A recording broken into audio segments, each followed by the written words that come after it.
Much love, everyone. Hope your days are well.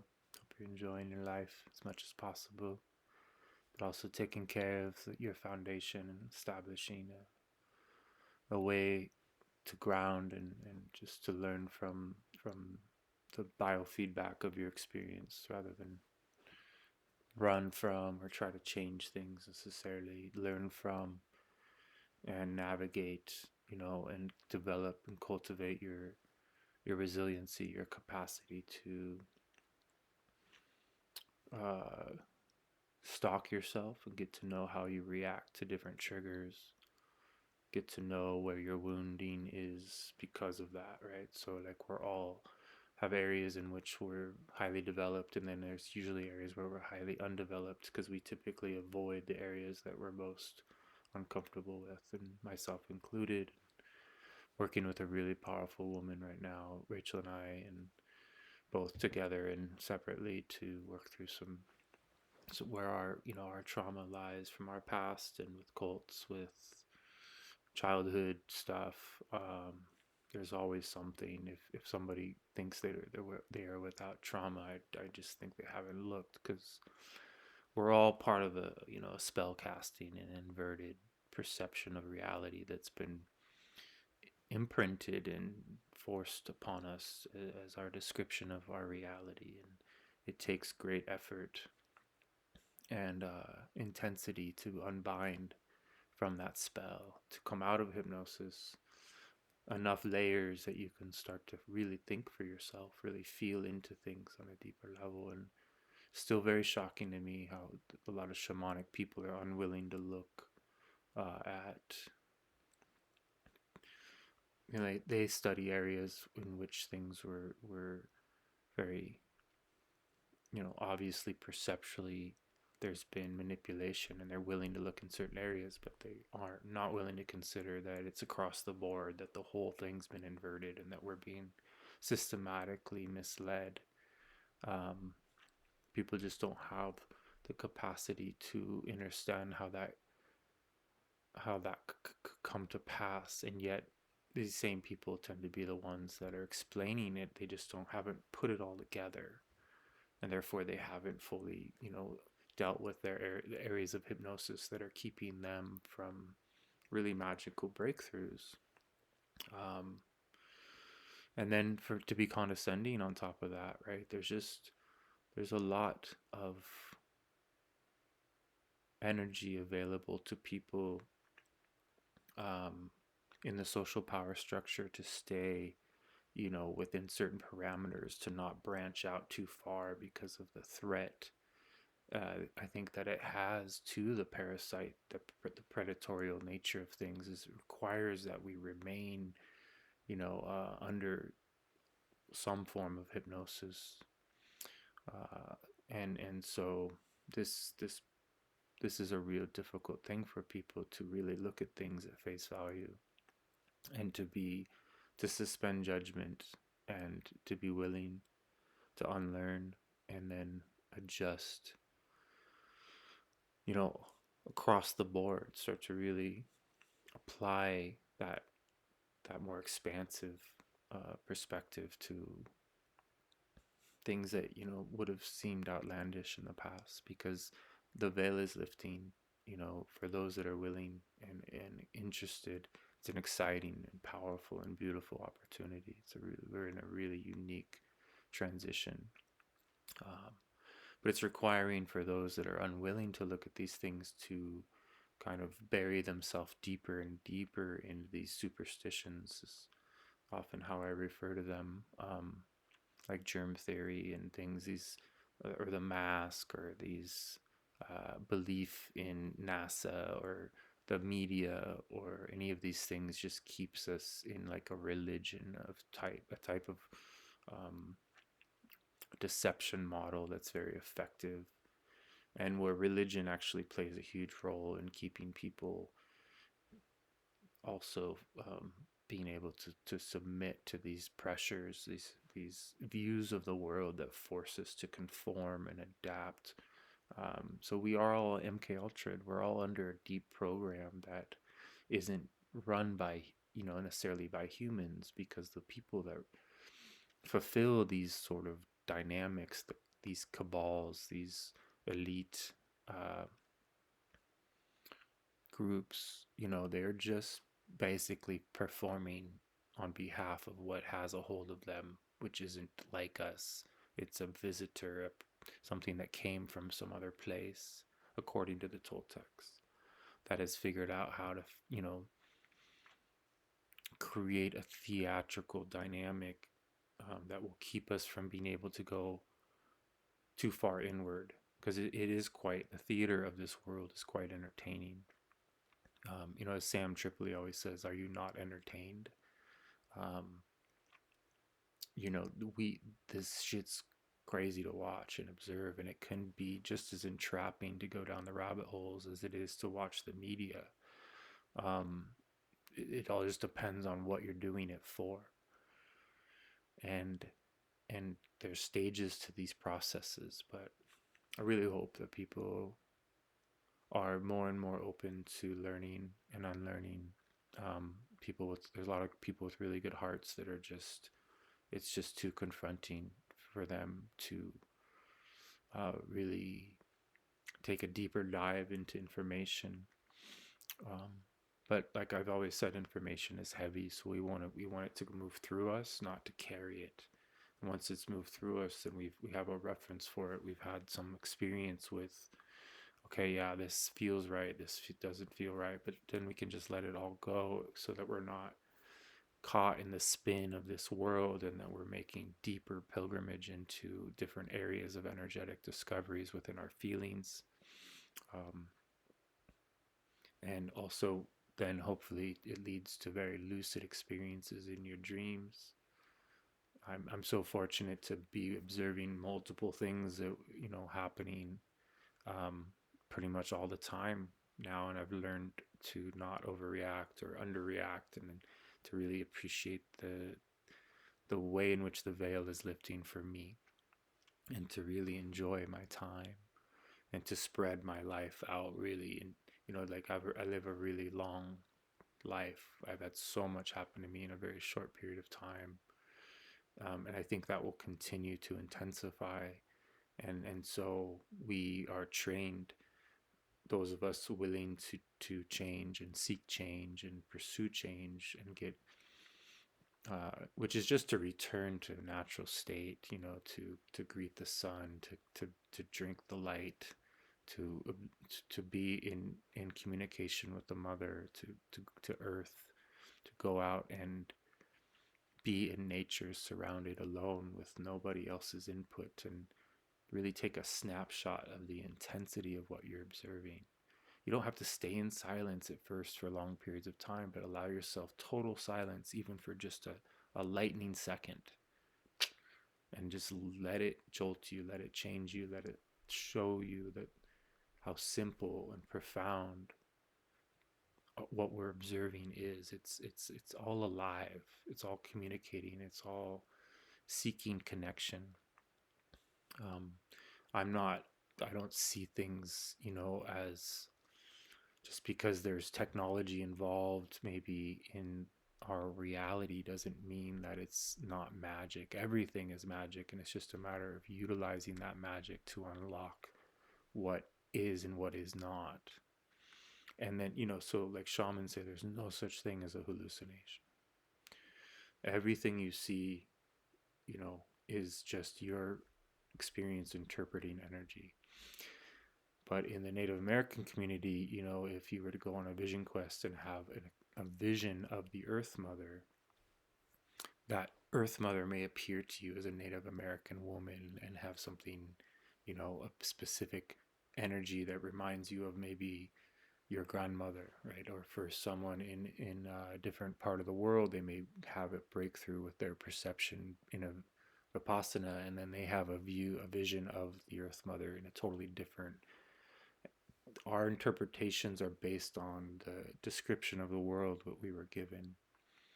So like I've been in contact with powerful, beautiful beings as well, but I'm still having a filter that is, based on my experience, if that makes sense. So we are perceivers of energy, and our interpretation is associated with what level of hypnosis we're in. And I'm still have many layers of hypnosis to work through, as everyone I've ever met. Most people, not everyone will admit to it. Um, but we have areas in which we are really have cleaned up our world, but there's areas in which there's still uh, ways in which we could use our awareness. And for Toltecs, it's pretty infinite. It's almost impossible to even track how many options there are for a perceiver to interact with in this realm. So the treasure box is yet to be tapped, my friends. There's so much that we get to do here. And it's okay that we get distracted or that we're tapped into the theater of this world. It's okay to have healthy distraction. It's okay to be entertained, to enjoy this experience. It is all you. I mean, it's all encompassing. It's really quite magical. So I hope that you're finding your peace, your harmony in your life. That you're um, having lucid experiences in whatever kind that are for you. For some people, that's gardening and just being, earthing and connecting and feeling, or exercising and getting strong. Um, I have a lot of injuries. I've had to be really creative with how I take care of my energy, because I can't always do the things I would like, or without aggravating some of the old snowboard martial arts stuff. Um, but I'm also like avoiding surgeries and stuff, because I don't believe in opening up my energy field in that way, and I'm trying to find creative ways to heal. A lot of that has to do with diet. I go from eating really well to eating whatever the fuck I want, because that's what I feel guided to, in order to understand my desire and my passion and my shadow, and to just free myself from the restrictions that I've lived in the past. Because being in the cults and stuff, it was like really strict everything, and so it didn't come from a natural place. It came from like pressure to change, which I'm really thankful I went through, because I learned so much from it. And I did learn about impeccability even within the confined experience, just by observing people who were building tons of dreaming energy and how they took care of themselves. Just because their ego identified with their power and they got spun out doesn't mean that there's not tons for me to learn and uh, reflect upon. And so recapitulating events of the past like that can be really powerful, because you can just stop and go inside of, like, just like I was saying earlier, take a snapshot of like where you're at. You can do that within the recapitulation too. Just enter silence. Even if you weren't in silence in that memory, you can revisit the memory and then access the silence, if that makes sense. Recapitulation is so powerful that I will probably always talk about it in new and different ways. And I'm a novice at this stuff, you guys, compared to people that have really dove in. But like I said, to balance our shields, some of the people that have done the deeper shamanic journeys are not willing to look at other areas, and that's why I kind of got booted out of the shamanic community and ended up sort of talking with truthers, is because at least they're willing to come to terms with um, things at face value. But as we realize, a lot of truthers are spun out and attempting to, just make use of these types of situations to grift, to um, to boost their ego and make themselves feel important. So all of these things will just unveil themselves too, right? You start to, the people that are talking about aliens, and people that are talking about stuff that's just not stuff they could have possibly validated, and you have to take it based on faith. It's just the same as religion, some sort of story that is Jason Bashir's of Archaics calls the dungeon programming, right? Because when there's fear and there's a story that is based on, false hope and then unnecessary fear, that's the same thing that's happening with the truthers. It's like a different form of religion, because the flyers, this predator, it knows how to take a situation and then basically reduce it down to something ridiculous, something that has a lot of potential. It finds a way to um, interfere, even if it has to wait. It's like a program that is very highly sophisticated, highly adaptable, and it's as Don Juan called it, it's a companion for life. So we will constantly be learning from this aspect. I heard someone recently just refer to it as the reptilian brain, right? So, and she would say that as you spend time in silence, you get to observe, you move closer to that brain to observe it rather than like try to push it out. You actually want to get to know what it does, and it'll, like, as you start to observe it more, it'll it's like zzz, it like doesn't want to necessarily be seen. It'll try to sort of make it too uncomfortable, and so then she said, you sort of retreat and don't necessarily observe it. Go do something else, distract yourself, and maybe come back. And if you can stay in your energetic center and drop into your belly and feel your feelings, and then root to the earth, and then reach silence, and then stay, in silence for periods of time, you'll start to understand what she and Toltecs talk about. We have a natural mind that we can reclaim. It's a very beautiful thing. It's a homecoming, basically. It's a return to oneself. And there's many ways to do that, right? And so I love the Toltec system. I'm not suggesting that others use it. There are other ways, but if and when one is ready to recapitulate, it is where Pandora's box is opened up as far as your capacity to energetically perceive, to have direct energetic encounters. Basically, you become energy, pure energy, and therefore you can observe energy without your description of the world, your interpretation system being based on your past, because you've erased your personal history. You're able to live in not just the now, but the active side of infinity, because there really is no time per se. It's a linear projected experience that we're interacting with, which we can make use of. Shamans say they turn and face time as it's approaching them rather than as it's receding, and by doing so, they learn to recognize that there is a force that is making us feel as if we have all the time in the world, but in reality, all of this is fleeting. And we want to learn how to fully wake up to that, so that we make full use of our time here. Not to keep up with others, but to make peace with our lives, to fall in love with our existence, and to learn,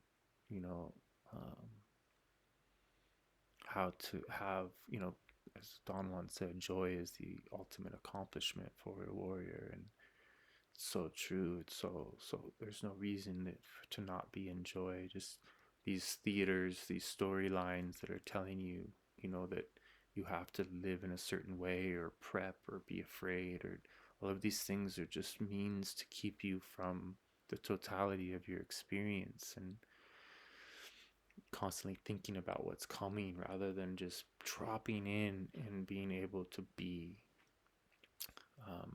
But ultimately, we all navigate toward that silence one way or another. So whatever you've done in the past, it no longer matters as long as you can let it go, and then start to realize the way in which you've been distracted is no longer serving you.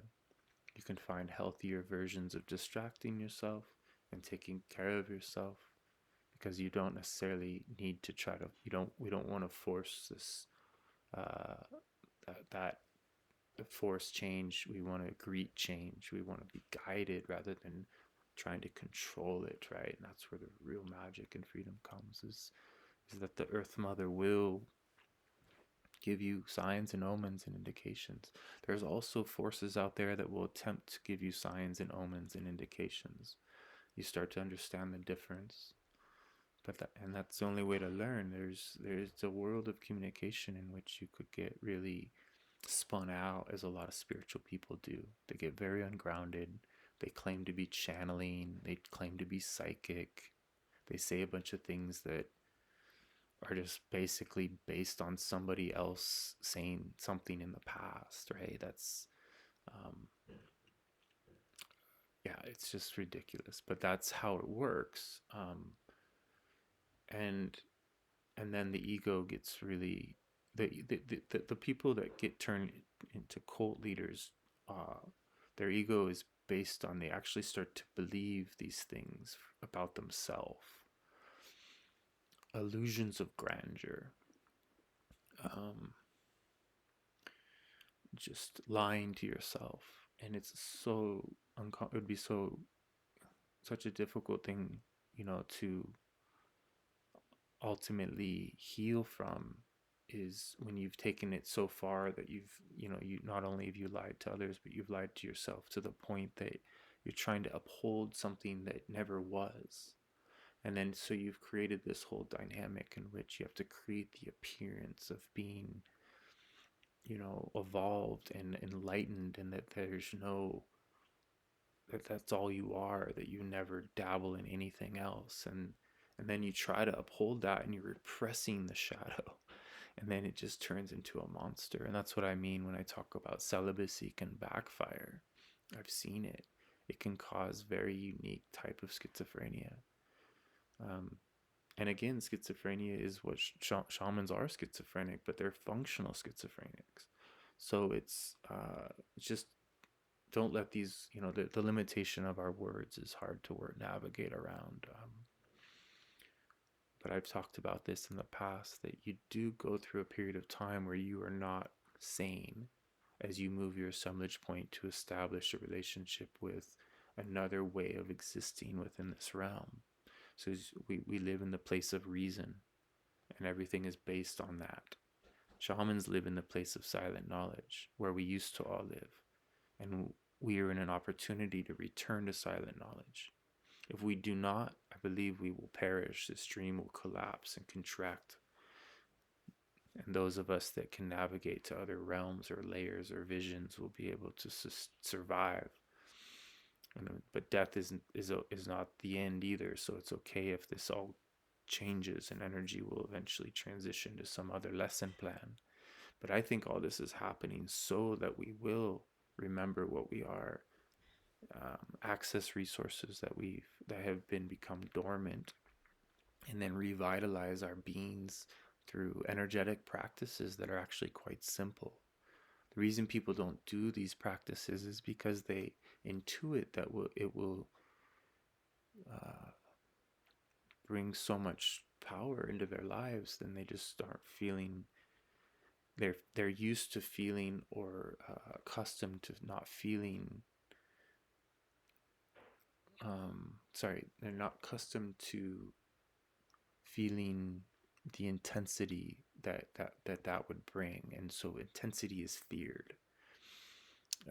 Boredom is actually a type of intensity, so people are uncomfortable with things that can cause anxiety, right? But ultimately, when you learn how to navigate and understand what anxiety actually is, it's actually just exposing holes in your consciousness and areas in which you're wounded, either in the masculine or in the feminine, or both. So there's nothing to be afraid of ultimately, because if you're willing to be vulnerable and get to know yourself and stalk yourself and observe humanity without judging it, or at least judging it less than before, then you start to get a great insight as to what is going on with you, with others, and then the totality of our predicament. And if we can understand the totality of our predicament, we could then understand the totality of ourselves. Because within the wound, the collective wound, is where our power lies. Yeah, it's trippy shit. I'm gonna drop it there, friends. Take care. Much love.